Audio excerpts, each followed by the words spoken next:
Welcome back to Season 6 of the Group Practice Accelerator podcast, brought to you by Polaris Healthcare Partners, where we leverage decades of healthcare and business experience to drive growth in successful group practices just like yours. If you're a healthcare entrepreneur and you're interested in building, scaling, or exiting your group practice, you've found not only the industry's leading resource for business education, but a team of trusted advisors dedicated to helping you achieve and exceed your goals.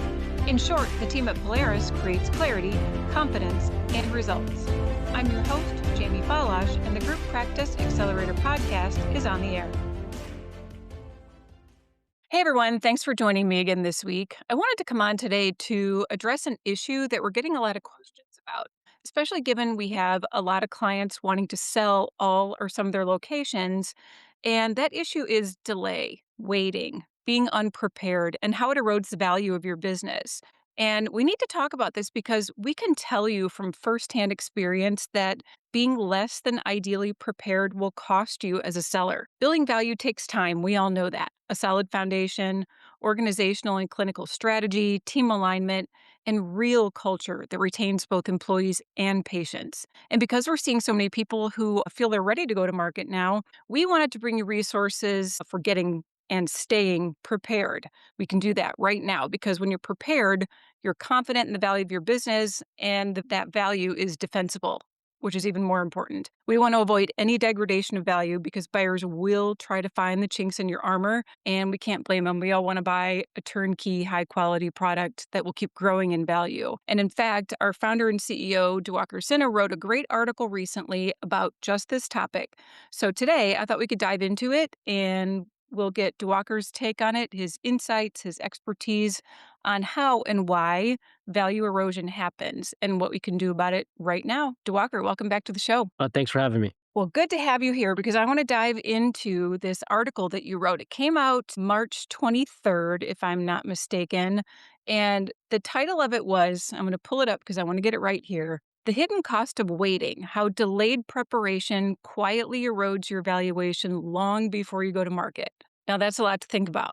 So with that being said, why don't we talk about some of the components of your article? And I want to start in a place that people feel they're ready, right? What does that readiness look like? Sure. Yeah. So I think there's a couple components, right? I mean, there's a subjective component and there's a quantitative component. And then obviously in the article, I talk about the impacts of waiting, within, aspect of it. So the subjective component is saying, okay, I'm ready to, find a partner, and what I always tell people that say, hey, I think I'm going to wait, to go till next year or 2 years or 5 years, whatever that time frame is that you always want to go to market, when you still have passion for the business. Yeah, And good I point. could not emphasize that enough. So that's one component. Then I'll kind of go into the timeline in a second because you always interview really well when you're passionate about the business. So you're an attractive individual as a buyer when you have passion for something. So if Sure. you have passion for your business, the other party, the buyer, is going to say, "Wow, I want to work with that person." So if you're not passionate about your business, I don't know how else to say it, but they're probably not going to be attracted in your business if you're not attracted about your business. Exactly. Well, do you find that people kind of check out once they have this mindset of, hey, I'm ready to be done in X time frame? Yeah, I think some people are, right. I think and I think that's can you still transact a business? Yes, but I do think you probably give up a turn in valuation, maybe more. Makes And what sense. we're trying to do is get people to understand is that, when I said the hidden cost of waiting, you have these small little things you don't want to do. Passion about your business has value because people see, subconsciously communicate that value within your business. And then, within that, when you have passion for your business, you're more engaged in your business. Yeah. When you're more engaged in your business, you're more in tune with your team. You're leading your team better. Your team is more aligned with you. You're more focused on the clinical component of your business. You're more focused on the cultural component of your business. Yeah, everything just is theoretically is just working better, within your business. And I think people just need to kind of think about like, hey, a lot of people tell me is like, well, I want to sell when I'm ready to let it go. It's like, no, no, you want to sell when you're not ready to let it go, Yeah. because that's when everything actually is probably working better. Yeah. Okay. You don't want to sell it when things are not working better. That's when it's called a fire sale if people haven't heard that term. Yes, we've So all heard that. And I mean, to be honest, if your heart's not in the business, all those KPIs are going to suffer. And then take a look at your culture. If you're going to work and you're mentally checked out, there's no fire in the business anymore, your team's going to feel it. And it's going to impact your bottom line at the end of the day and the value of your business overall. So don't check out. Moral of the story. Okay, so what about the quantitative aspect of that? yeah, so I think the other aspect is the understand your economic goals, out of a transaction. So one is going to be the value you need coming out of the first turn, and then obviously the second turn, whatever that looks like. If there's income goals coming out of it, meaning if you're clinically working in the practice, if you're going to be more administrative in the practice, and obviously the economic waterfall out of the first deal. If it's a 70-30 deal, or a different structure in the deal, what does that look like? That's one. Whatever that dollar amount is in the first turn, let's remove the second turn out of it for conversation purposes, is that gets you to a reasonable amount towards your retirement. And it doesn't need to completely give you retirement. What I mean by that is, let's say your retirement goal was $10 million. Well, the first transaction doesn't need to give you $10 million, but Yeah, if it gets you $5 million, okay, and you are 10 years away from your exit, from retirement.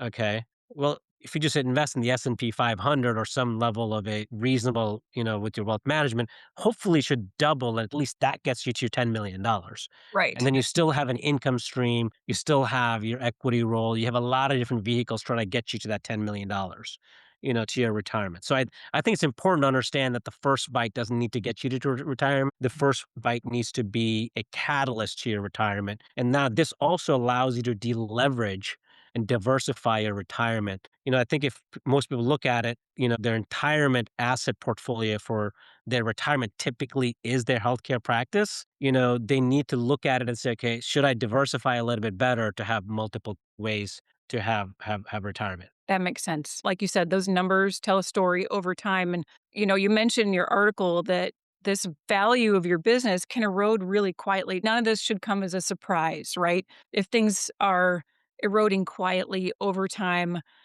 there's risk with that, of course. And all of that risk is going to get baked into the deal. Can we talk about how that shows up in the business? Yeah, so I mean, some of these that were in the article are somewhat interconnected, and obviously a lot of these things are interconnected. I don't want to go verbatim, but Yeah. KPIs and profitability are somewhat interconnected, right? So if you're not managing your KPIs, and cannot explain where the KPIs are, key performance indicators within your business, more than likely EBITDA, your margins within your business, are not consistent, as you're growing the business. Mhm. And if you're not managing KPIs and you can't manage profitability within your business, we typically tend to see that processes within a business are not documented, fairly well.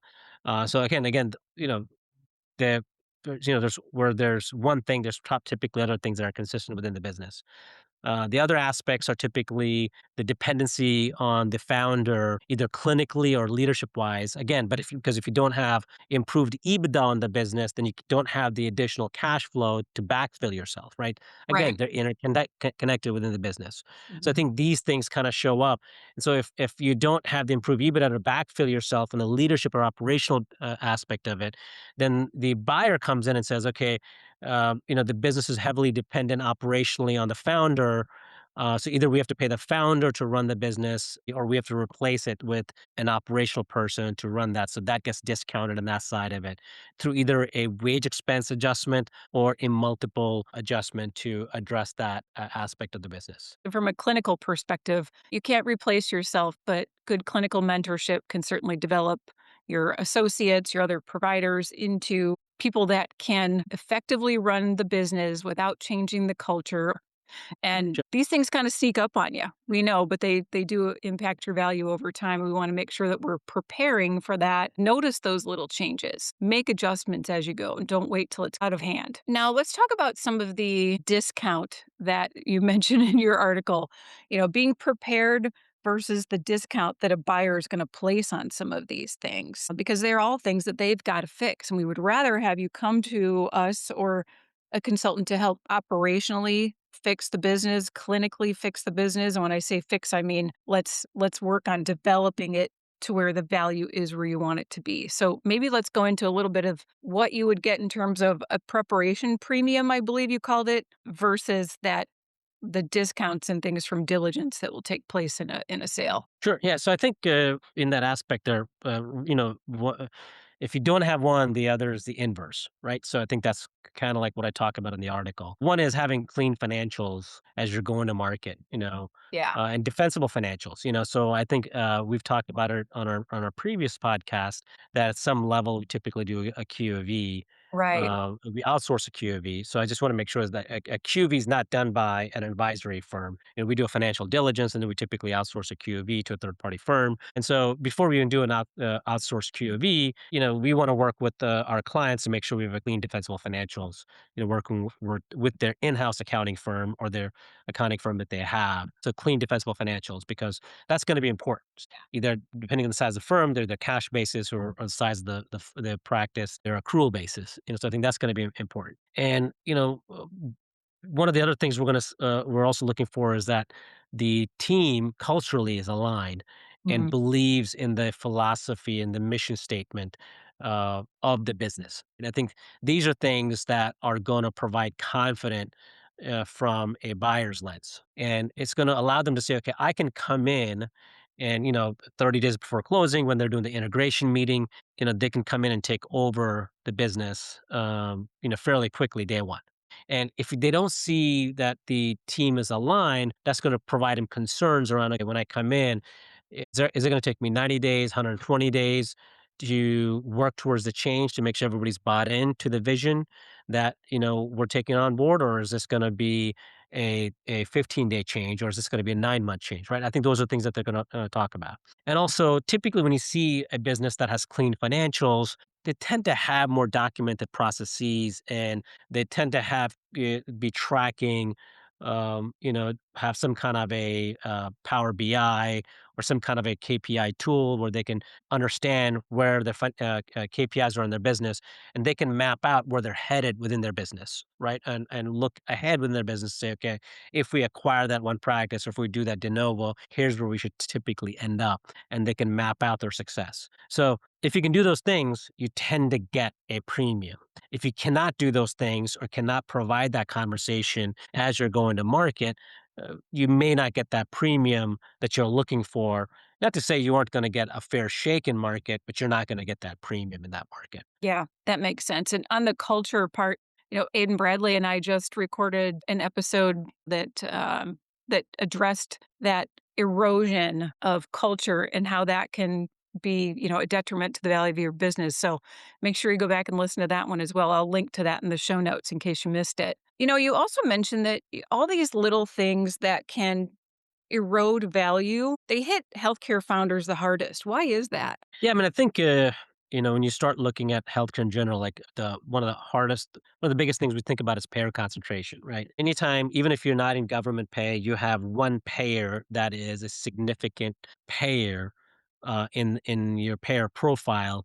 That's gonna be something that a buyer's gonna say, okay, what's been the historical pair adjustment of that, and what is the process that we may want to think about moving forward with that payer? Do we want to diversify, right? Mhm. And the buyer may look at their payer setup internally and say, okay, have they been with us, right? So payer concentration is meaningful as a risk review from a buyer position, but typically it's around government pay. So we'd look at Medicaid, Medi-Cal, government pay. As far as for a medical side, you also look at Medicare Part A, Part B, things like that.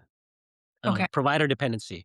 Ah, Provider dependency is also another big one that you see that is an issue. So if you typically want to make sure that even if you have a lot of good producer, when you start to get into specialty where you have a lot of high end producers, you want to make sure you have a lot of high end producers. You don't have just at least one or two high end producers. And if you have a lot of high end producers, you have a recruitment process that if you have notice that's provided by a doctor, that you have the ability to replace that doctor.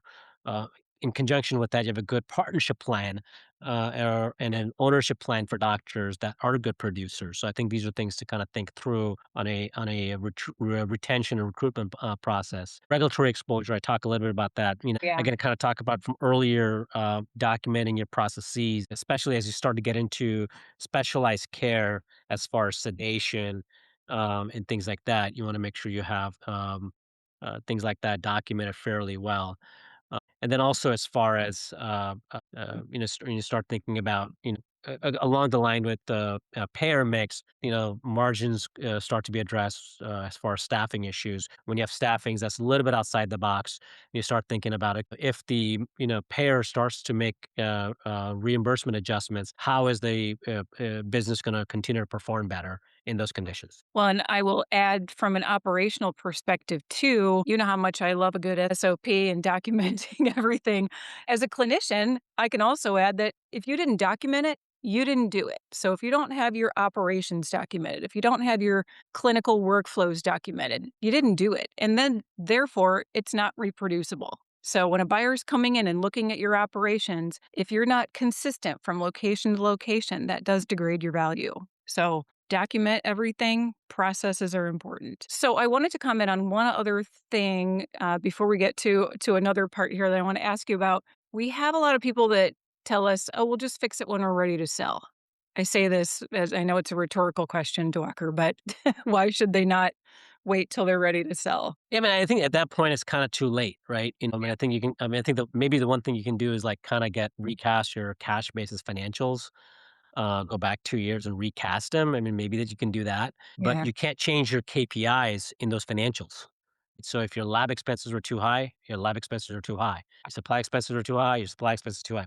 So you can't rechange your financial patterns within the business. Maybe you can clean up that you ran your auto expense through it. Maybe you can clean up your family expenses through the business, right? I mean, I think you can do those things, but your KPIs are already, in the business Mhm. telling the story that needs to be told. So I don't know if you want to be cleaning up things the last 90 days or 60 days before you're going to market. I think this is a proactive process than a reactive process. Yeah, agree. And that proactivity will give you a lot more confidence going into the deal too. So let's talk about being prepared. When should people start thinking about getting prepared? When should they reach out to make sure that they are actually ready? Yeah, I mean, I would say at least 6 months. Ideally, depending on the size of the business, even 18 months. 1 to 2 locations, 6 months. And if you're getting to about 15, 20 locations, that's going to be about 18 months. That allows us to, number one, work with, working with the principal and the executive team to focus on how they need to be thinking about their business as they're going to market, right? Working with their mindset to make them somebody that's going to interview well in the market, making sure they understand how to present their story. Also, what are they trying to build, and what is the right partner profile for them? Strategic or sponsor being the equity partner. Working with them on their mindset, really, that's one. Two, also working with them on, their issues that a buyer may uncover, like, for their blind spots, I think as I talk about it within their business. So just in any business, it's a life's work, right? If you have one location, you have 15, 25 locations, it's your life's work. So I think it's hard for people to see what you may or may not have as issues within their business, just like a house, right? So you might see the house as that you've lived in for 5, 15, 25 years as the perfect house. A buyer comes in, does a home inspection, and says a pipe doesn't work, that wallpaper is not my color, and Yeah. all these things are not fit, right? And so I think it's important to have your blind spots reviewed from us to kind of put light to it. Let's make sure we address it. And even if, let's say, you had a bad month in November or December of 2025, you can put, understand why that happened and address it and say, okay, this is what happened and this is how we recovered from it. Hmm. Make sure the financials are clean and that we can understand the story around it. Make sure that we understand, the leadership team, how they're set up, why they're set up, where they're headed with your company. Make sure the mission and purpose is aligned. Make sure um, that, as we're going to market again at 1 to 2 versus at 15 to 25, that the overall infrastructure of the company looks and feels transferable to the buyer, right? Again, I think I talked earlier about, is it going to take him 30 days or is it going to take him 9 months to take over the operations of the company? And again, the more transferable it looks and feels, the better it is in as far as valuation and less clawback provisions and less challenges in the process. Yeah, well said. No one wants to buy something that is a fixer-upper. They'd rather buy the turnkey version, and that certainly will elevate your value. And if you just tell a story around the little hiccups in your business, because everybody's got something, right? If you tell a story about it, come to the table with that, it's explainable. That gives you so much more confidence going into the deal and Yeah. clarity for the buyer as well. People just need to think about it, kind of sort of how we started the conversation. If you're excited about the business, you're going to present it better. Being prepared to go to market, you're going to be presenting better because you've thought about this. This is not a knee jerk reaction for you. You've been planning it. You've been wanting to do it, and you're excited about telling your story and why you're doing this. Because I think almost every buyer, when we've represented clients, has asked the question, "Why now?" Right? Yeah. What are they looking for? I think that's a very common and legitimate question. Why is your client looking for a partner? Why is the client looking for this liquidity event? I think that's good to be able to answer in a very productive way. Like, this is what we're looking for. This is the kind of person we want to partner up with.